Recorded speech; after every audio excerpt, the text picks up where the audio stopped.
Hey guys, this is an update on the what Oregon Department of Fish and Wildlife is trying to do in the ban on public trapping on public land, trying to change the beaver laws. This is what I know so far.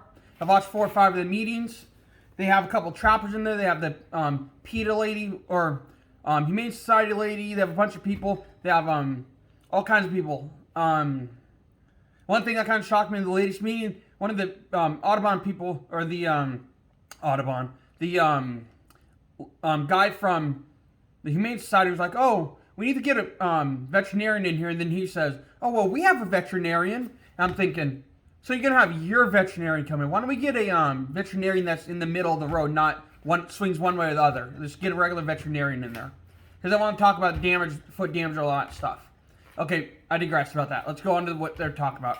First couple of meetings were about coyote trapping. Well, the lady from Humane Society of Oregon, Kelly Peterson, replied, well, you could check them from a distance with the binoculars, this and that. Why do we got to wait 5-6 days to check traps? All this stuff.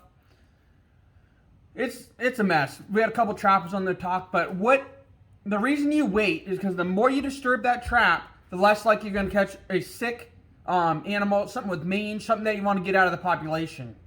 The more you disturb the area, you aren't doing any favors for predator management. Predator management means not killing every animal you catch. It means going in there. If you catch one that's mange, the one that's really sick, diseases, you get it out of the population. And when you do that, you can take it to ODF&W and they can examine it and find out what the disease is. I just saw something in Michigan. It's kind of a little off topic, but in Michigan, a lady caught a possum. She dispatched it because the teats were super inflated, and there's this disease in it they found out, and it's one of the first diseases of that kind to show up in Michigan. So that is one of the benefits of trapping, is finding diseases that are getting into the population that you wouldn't otherwise know about if you didn't have trapping. The lady was trapped on public land in a live trap. The animal had a bunch of disease on the face. The teats were so swollen they looked like they weren't like regular teats. They looked like 4 big marshmallows stuck together in about like that. They're super inflamed and swollen. The only bad thing about that is they caught it a little late, so it's probably now in the kits. It's probably in the kits, or the babies. So now the babies have it too, and the babies are spreading it further out into the population. So now that's going to become a bigger problem than if they caught it earlier in the season. And that's a problem if they get rid of trapping. It's going to spread like wildfire diseases. Yeah, trappers trap for fur, and those trappers aren't into causing problems for the pelts. Because if something happens with the trap hurts the pelt, they lose money. And as the market is right now, there's not a lot of money in anything. And so any damage to the pelt could take your $20 coyote down to 25 cents or $1, right? It could ruin it completely. So trappers aren't out there just killing everything for the heck of it. They are doing the work of predator management. They're doing stuff to thin the population. Another thing that they're kind of talking about, but they didn't touch on this subject, is rural areas. There's a lot of coyotes. 20% of the rural coyotes died is domestic cats. So, based on study of domestic or rural, I can't say that word. Rural coyotes poop. Yes, I struggle with a few. The R's are hard for me. Things like that, but yeah. So that's something why you need to trap coyotes, and I think every city management should have trappers on their budget for stuff like that. I just saw something in another state where they're trying to ban, or they're saying we need to get rid of all the coyotes in the city because they're killing everything. We can't be living here with them. I'm just thinking, well, technically, the coyotes were there first. We built on their land. Yes, I'm a trapper saying that, but at the same time, we can't have them running all over the place. I understand both sides of the spectrum, if you will. Back to the ODF&W stuff. So ODF&W, they talked about, oh, you can check it with a camera, this and that, or from a distance. You need to put a trail camera up on every single one. the trap ODF and W came back to the person and said, you know how much that's going to cost to have a trail camera on every trap? Some people are on 50, 60 traps. That's a lot of money. And they kind of shook their head like, whatever. And Kelly Peterson, she mentioned the binoculars from a distance. The next meeting they talked about that. The ODF and W said, I didn't really say anything in the last meeting, but I'm going to say something now. That you can't see everything from binoculars. If you put a beaver trap out and it slides down the drowning wire, how am I supposed to know it's down the drowning wire from distance? I'm not even going to know if my trap's gone. So they kind of did that. The lady kind of was getting frustrated. They talked about trapping times, check times. They're kind of getting into that. They're trying to shorten our trap check time. Basically, these people that are saying all this stuff that are talking the majority of this and coming up with these absurd plans. Oh, you can check it with binoculars, all this stuff. You know, what about drones? You can fly a drone over and check them. ODFW said to that, well, we can't have drones flying over certain areas. In my mind, I thought, you know, all the Audubon people are crying about wildfires in Oregon. Oh, we can't have these wildfires. They're killing all the animals. They're destroying houses. And yet you're suggesting flying a drone over the forest where if it crashes, it could start a wildfire. Do you not see the thing there? That's ridiculous. The same people crying about it one minute, then they're trying to tell us to do it the next. It's just kind of the way people are in Oregon. It's stupid. You know, it only fits your agenda when it helps you. You know, it's only good when it helps your agenda. When it doesn't help your agenda, everybody cries about it. So they talk about drones. The ODF and W said we can't do that. Certain areas we can't even fly drones because of restrictions of federal. Basically, the FAA, I think, the same people that are involved in the air show industry that say we close this area down, fly in this box, and that's it. Stuff like that. So basically, they're trying to now get rid of public land trapping altogether, and they're fighting for it. The back and forth. Jim Soares of Oregon, he's a trapper, was on there to talk about the modifications they do now on traps. A lot of the traps now in the market come with all the modifications that they used to do out there. They put swivels on there. They put springs on there. They put all this extra stuff on there. And they take these extra steps from the manufacturer, right, to make traps better and more humane. And less damage to the animal. If we dislocate an animal's foot, we lose money. We do damage, we lose money. And therefore, you can't release the animal, then we have to kill the animal. Okay? So, trappers don't want to do that stuff. A lot of this stuff out there is, they're just kind of back and forth. I like the fact that the ODF and W and the trappers just kind of sat back and listened to some of the stuff in the first few meetings, and then this last meeting a couple days ago, they kind of snapped back and said, "Yeah, that's not going to work. That's unreasonable. You can't fly that stuff over the forest. You can't check with binoculars. You can't see a trap. Putting a trail camera, $100, $200 trail camera out every set is outrageous. That's not going to happen. Stuff like that." So they're just basically bickering back and forth. Do I think anything's going to happen? I don't know. I assume not, because last 6-7 years they've tried to ban certain things, change things, and it's never passed. So do I think it's going to pass? Hopefully not. There's a slight bit of me that thinks it's 2021 and everybody thinks they can get away with everything now. And watching the news, if you complain about one thing, it's a huge deal and it blows up, and then stuff changes because it's in the public eye so much. So they're pressured into changing. So there's a part of me that thinks, God, they're gonna get pressured into changing. We're gonna get screwed. You know, we're gonna get screwed because they're gonna get all these people behind them, and the government or whoever's out there, ODF and W, is gonna be like, man, we have all these people, we can't take them all off. Do they realize when they do that, they take off the other side? And usually the majority, the other side's a lot bigger. But basically what I'm saying is I hope they don't cave to pressure. Do I think they might? Yeah. Do I think it's going to happen? No. Like, there's 20% they're going to cave, and 70% or 80% that they're not going to. 80% they're not going to. There's a little bit of me that thinks, I don't know, but I don't know. I think the guys over there at ODF and W, Chopper Jim Soares from Eastern Oregon, is doing a good job.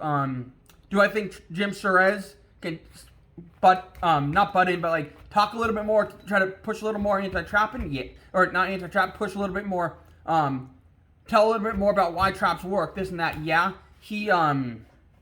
I mean, not bash him or anything, but he talks a little bit, says a few things about the trap, and then he just kind of sits there and listens.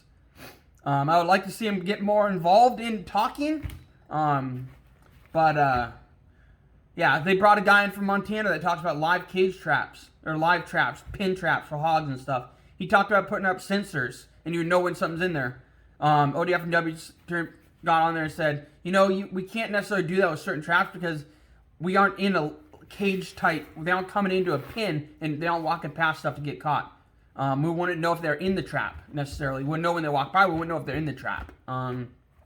Stuff like that. But that guy from Montana definitely started talking a lot and making points. I wish Jim Soares would get up there and start saying things like, this is what we need to do. This is what we need to do. This is how I modify my traps. This is how I go above and beyond to modify my traps. I'm not required to do this, but everybody does it now.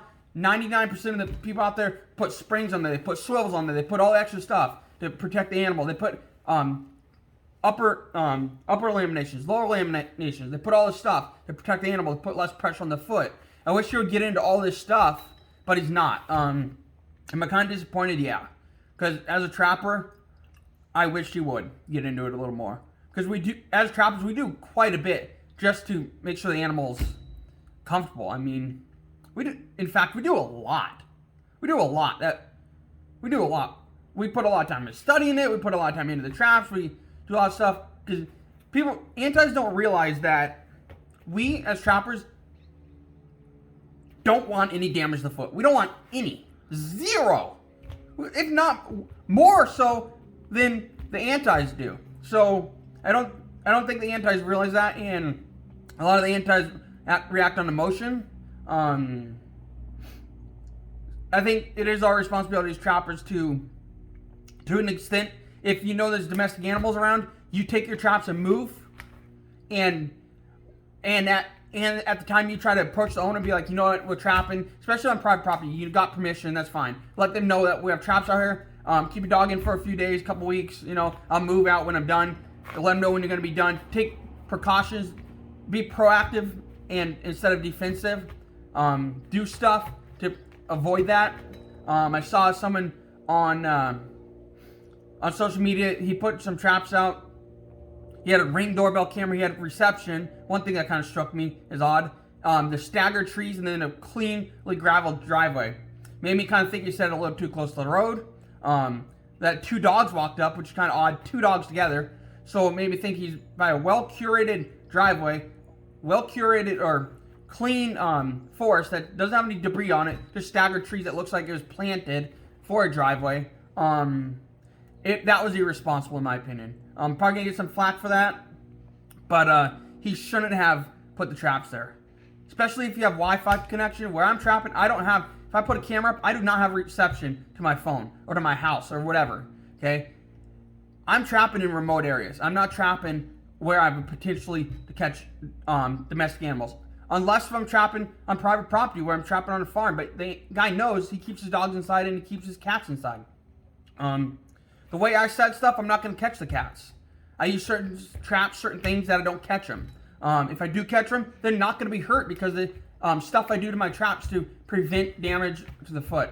A lot of trappers nowadays, in fact, it's illegal. It is 100% illegal to have traps with teeth on them, like you see in Disney movies, like you see in horror movies. Those are now brought back and manufactured, not necessarily on large scale, but manufactured directly for the movie, welded on there, in-home manufactured, to do that, to make it look like it's painful and stuff, to make the movie more rough and dangerous. I was someone that used to watch Disney movies and think, wow, that's kind of cruel. I'd always go, oh my gosh, he's in a trap. Knowing more about traps now and being a trapper, I understand that it's embellished, it's blown up as, oh, it's so horrible, they make it look horrible.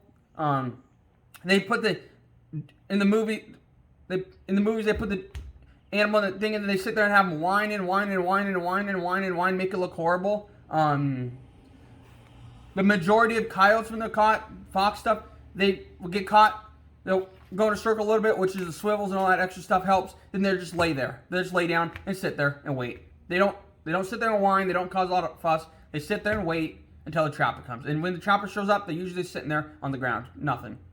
Either they hear him coming or they stand up, but they're usually just laying on the ground waiting. Not dead, not harmed, they're just laying there peacefully, just relaxed. So there's a lot of misconceptions in Disney movies and horror movies, and that leads the public to believe that stuff is so horrible. There's a few trappers out there like Trapper Jay, Trapper Jay Outdoors. He puts his hands in the wolf traps. He puts his hands in the beaver traps. He puts his hands in the coyote traps. Sticks them straight in there. Doesn't hurt him. In fact, he'll stick his hand in the wolf traps and just leave his hand in there for like 5 minutes, then pull him out. Like, it's not as bad as people think. I caught my hand in a trap the other day. It scared me more than anything. It didn't really hurt. I just knew I was caught. That's it. It scared me. I jumped and I was caught. But I got myself out of it. I think the thing is, it scares me more than anything is when it shuts. You hear the click and it goes and he got you. But the rest of that is, it didn't hurt at all. You know, it's like, cool. So it's not as bad as people make it out to be. And Oregon Department of Fish and Wildlife is trying to ban trapping on public land. They're trying to push the agenda that, oh, we can't have this, we can't have our dog walking out in the forest with us and get caught in a trap. Well, you shouldn't have your dog off the leash, okay? We don't want to go walk out in the forest and see a man-made device out there. Well, then don't be walking off trail, okay? We don't set near the trails. We're responsible trappers. We don't set near trails because we know there's going to be stuff walking through there. Especially, like, we're not going to be setting near trails in the sense what I'm talking about is, like, well-manicured walking trails. We're not going to be setting near that stuff. We don't set near that stuff. We set on animal trails. Way out in the forest, away from you. If your dog's way out there, that's your fault for getting your damn dog caught, okay? I'm sorry, but you got your own damn dog caught. Be a responsible dog owner, and that won't happen. Keep your dog on the leash. Don't let it roam. I've heard people say they've been 4 or 5 miles away from a house and they caught the house owner's dog. Be responsible and keep your dog on the leash or keep him in your property.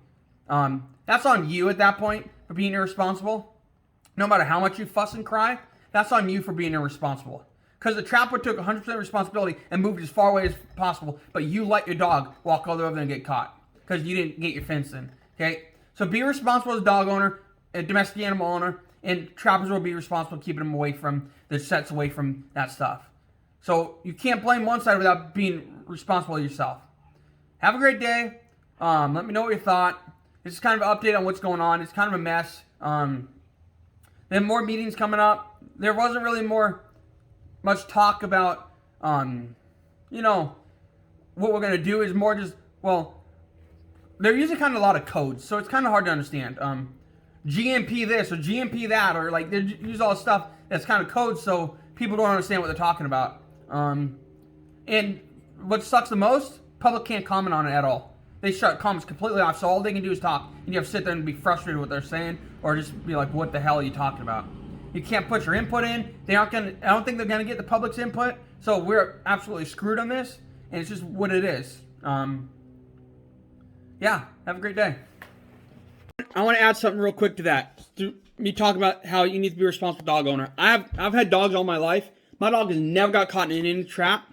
My dog is responsible, stays next to me. I keep my dog on the leash. My dog is a show dog of all things, so she gets showed in the ring professionally. So I don't want anything to happen to her. It's my responsibility to keep my dog on the leash, on the trails, and away from stuff like that. We go in the forest all the time. We go walking around. She's never been in a trap, okay? You dog owners need to be responsible. Take responsibility for your animals like I take responsibility for my animals and my traps, okay? As a dog owner, I understand what you guys are worried about, but you need to also understand that it's your responsibility to be proactive and take some attempts at keeping them away and out of the forest and not having them running 4 or 5 miles. My dog goes in the backyard, stays in my backyard. If I had an open fence like if I had a big farm back there, I would put an electric fence up or I'd put a fence up so my dog can't get through, okay? Be responsible. You can't be irresponsible and go cry about your animal walking away and getting caught. That's your fault. Your fault. And I don't care what you try to tell me. That's your fault for being an irresponsible dog owner. You know what? Dog owners hate more than anything irresponsible dog owners. So don't be an irresponsible dog owner.